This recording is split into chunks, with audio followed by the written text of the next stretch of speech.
Je sors de chez vous fort mal édifié. Dans toutes mes leçons, j'y suis contrarié.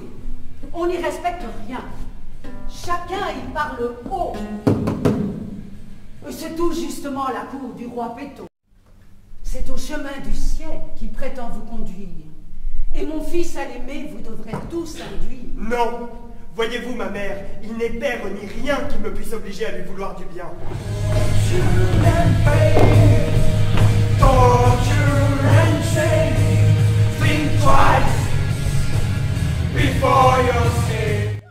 Madame eut, avant-hier, la fièvre jusqu'au soir, avec un mal de tête étrange à concevoir.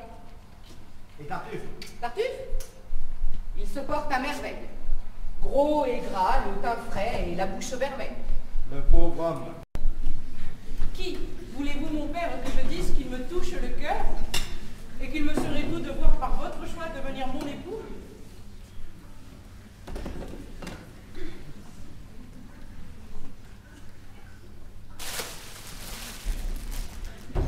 Tartuffe, ma fille, vous devez approuver mon dessein. Croire que le mari que j'ai su vous élire, que ne te parles-tu? Je n'ai rien à me dire.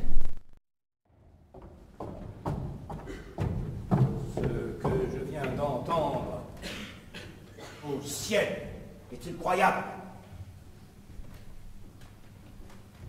Oui, mon frère, je suis un méchant. Un coupable. Un malheureux pécheur, tout plein d'iniquité. Le plus grand scélérat qui jamais ait été. Moi, je vous brave tous, et vous ferez connaître qu'il faut qu'on m'obéisse, et que je suis le maître. Allons, qu'on se rétracte, et qu'à l'instant, fripon, on se jette à ses pieds pour demander pardon. L'honneur est délicat. Et l'amitié m'engage à prévenir les bruits et les sujets d'ombrage. Je fuirai votre épouse, et vous ne me verrez... Non, en dépit de tous, vous la fréquenterez. Faire enrager le monde est ma plus grande joie. Allons vite en dresser un écrit, et que puisse l'envie en crever de dépit.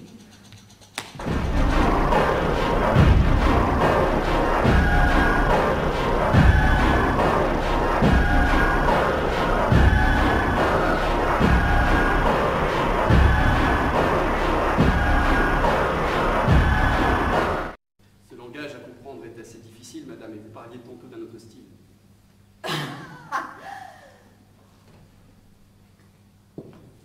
Si d'un tel refus vous êtes encouru, que le cœur d'une femme est mal connu de vous, et que vous savez peu ce qu'il veut faire entendre lorsque, si faiblement, on le voit se défendre. Je puis croire de ces mots un artifice honnête pour m'obliger à rompre un hymen qui s'apprête. Et s'il faut librement m'expliquer avec vous, je ne me fierai point à des propos si doux qu'un peu de vos faveurs, après quoi je soupire, ne vienne m'assurer tout ce qu'ils m'ont pu dire. Et planter dans mon âme une constante foi des charmantes bontés que vous avez pour moi.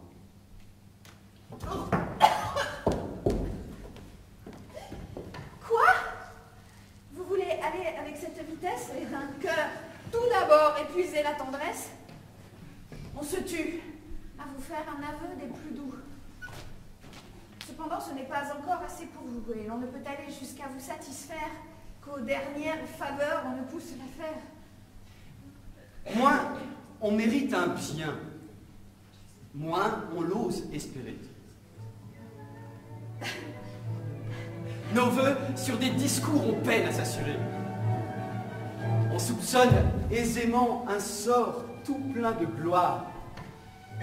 Et on peut jouir avant que de le croire. Pour moi, qui crois si peu mériter vos bontés, je doute du bonheur de mes témérités, et je ne croirais rien que vous n'ayez, madame, par des réalités su convaincre ma flamme. Mon Dieu, que votre amour en vrai tyran agit, et qu'en un trouble étrange, il me jette l'esprit, que sur les cœurs il prend un furieux empire, et qu'avec violence, il veut ce qu'il désire.